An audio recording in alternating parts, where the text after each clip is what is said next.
آپ جانتے ہیں کہ اس وقت جو ہے الامان والحفیظ خواتین کے ساتھ جنسی تشدد بہت زیادہ بڑھ رہا ہے، اور یہ ایسی لعنت جو ہے اب بڑھ گئی کہ اب شہر شہر گاؤں گاؤں جو ہے کالج اسکول یونیورسٹیز کے اندر بھی بہت زیادہ، یہاں تک کہ روڈوں اور سڑکوں پر بھی یہ معاملہ شروع ہو گیا۔ اور پھر کیا ہوتا ہے، اگر کسی بچی کے ساتھ زیادتی ہوتی ہے، کسی بچی کے ساتھ ظلم ہوتا ہے تو قانون حرکت میں نہیں آتا، قانون کا پلڑا جو ہے افسوس کے ساتھ مالداروں کے ساتھ ہو جاتا ہے، پیسے والوں کے ساتھ ہو جاتا ہے۔ وہ بیچارے آگے کمپلین کرنے بھی جاتے ہیں، انہیں ڈرایا جاتا ہے، انہیں دھمکایا جاتا ہے کہ دیکھو بیان بدل دو ورنہ تمہاری خیر نہیں ہے۔ لاش نہیں جی جاتی، لاش اگر دے دی جاتی ہے تو تدفین نہیں کرنی دی جاتی۔ کتنا بڑا ظلم جو ہے اس ملک کے اندر، جسے اسلام کا قلعہ کہا جاتا ہے،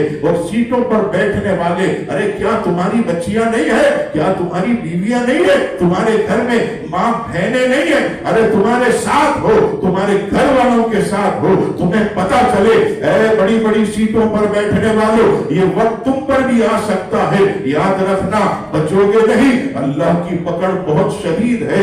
آج کسی کی بچی کو تم انصاف نہیں دلاتے، یاد رکھنا کل تم انصاف کے لیے گلی گلی بھٹکتے رہو گے، تمہیں کوئی پوچھنے والا نہیں ہوگا۔ خدا کے واسطے اس چیز کو روکا جائے۔ اور دوسری بات میں یہ بھی عرض کروں گا کہ میری بہن بیٹیاں یہ بھی احتیاط کریں، والدین بھی احتیاط کریں، جب بچی کی عمر جو ہے یہ 5 سے 6 سال ہو جائے، مہربانی کر کے اسے جو ہے کھلے کھلے کپڑے پہنائیں، انہیں اسکارف پہنائیں، اسکارف بھی ایسے تھوڑا بڑا ہو اور بالکل بھی چست کپڑا نہیں ہونا چاہیے۔ میں یہ دیکھتا ہوں کئی بچیاں آتی ہیں، عمر تو ان کی 5-6 سال ہوتی ہے، 7 سال ہوتی ہے، لیکن لباس تنگ ہوتا ہے، وہ ٹائٹس پہنتی ہے۔ میں یہی کہتا ہوں اللہ کے واسطے آپ موقع کسی کو کیوں دیتے ہیں؟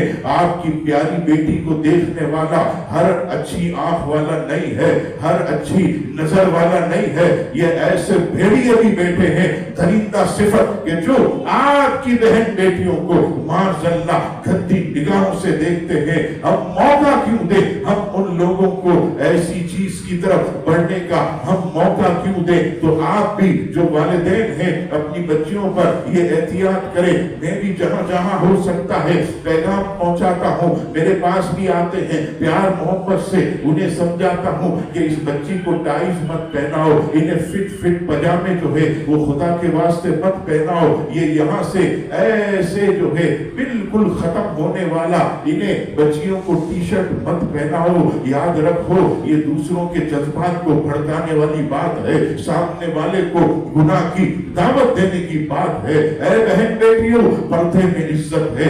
اسلام نے پردے کا حکم اسی لیے دیا ہے کہ کوئی سامنے والا جو ہے تمہیں جب دیکھ ہی نہ سکے تو تمہارے ساتھ زیادتی کیا کرے گا؟ وہ تمہیں دیکھ ہی نہیں سکے گا تو بری نظر کیسے اٹھائے گا؟ تمہاری آنکھیں نظر آئیں تم محفوظ ہو، تمہاری عزت پردے میں ہے، تمہاری عظمت پردے میں ہے۔ یہ اللہ کا حکم ہے، اس کے حبیب کا حکم ہے۔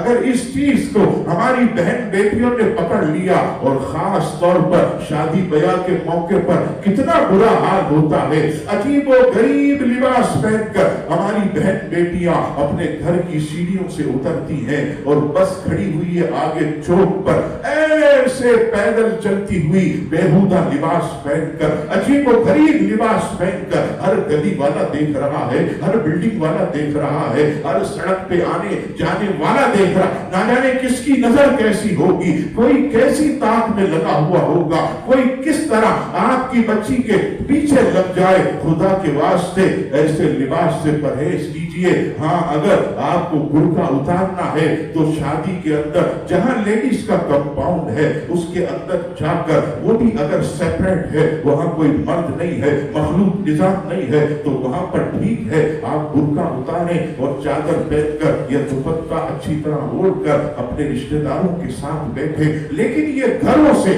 اس طرح بن ٹھن کر اور بیہودہ لباس پہن